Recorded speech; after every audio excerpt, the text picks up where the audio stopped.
And if you've ever had chickens and you've ever had the eggs, every once in a while you'll have that hen that just won't give up her eggs. How many of you know what I'm talking about? And they'll be rotten eggs and they still won't give up their eggs.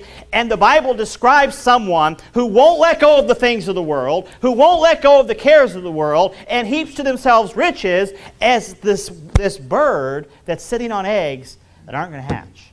And you can kind of picture the people of the world and even worldly Christians who are sitting there counting their eggs. Man, look at all these eggs I got. And isn't it that what we call retirement? What do we call retirement? Our nest egg.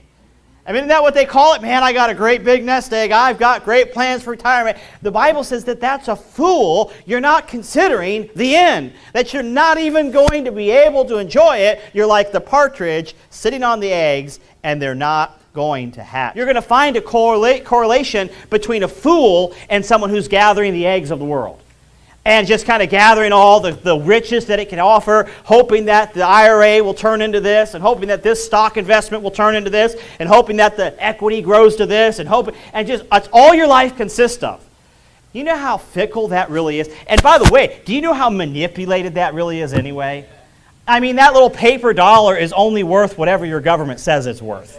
There's no gold backing that paper. And when they tell you that that paper is no longer worth anything, it's no longer worth anything. If you have opportunity to preach in a nursing home, I would encourage you to do so. Or if you have opportunity to go and be a blessing, just shake hands and sing and sit there and let them talk. It's probably one of the most rewarding ministries because these people are just sitting there with nothing to do, no one to talk to. They're lonely. Sometimes they'll grab your hand. They just don't want to let go. But it's also a very sobering time because you're looking at people who had built up nice houses. They're all living in these little tiny rooms. But yet they come from thousands of square feet of home. And you can sit there, and some of them are 2 in a room, 3 in a room. And they're sitting there, and they're just sitting there waiting. Family's just waiting for them to die. That's why they're there. They're just waiting for them to die, paying the bills, take mom off my hands, take dad off my hands, just give them their medicine. I don't want to have to worry about them. I just want to drop a card in the mail every once in a while, let them know I'm thinking about them. And so here they are sitting there, and they've watched their life get auctioned off. They've watched their barn get emptied as people come in and just buy everything. They've watched their land sell. They've watched their car get sold. And now they're sitting there just barely paying their bills. And they're realizing, long before they even die, that life did not consist of all those toys they had. If they could relive their life, they'd put a little more priority elsewhere.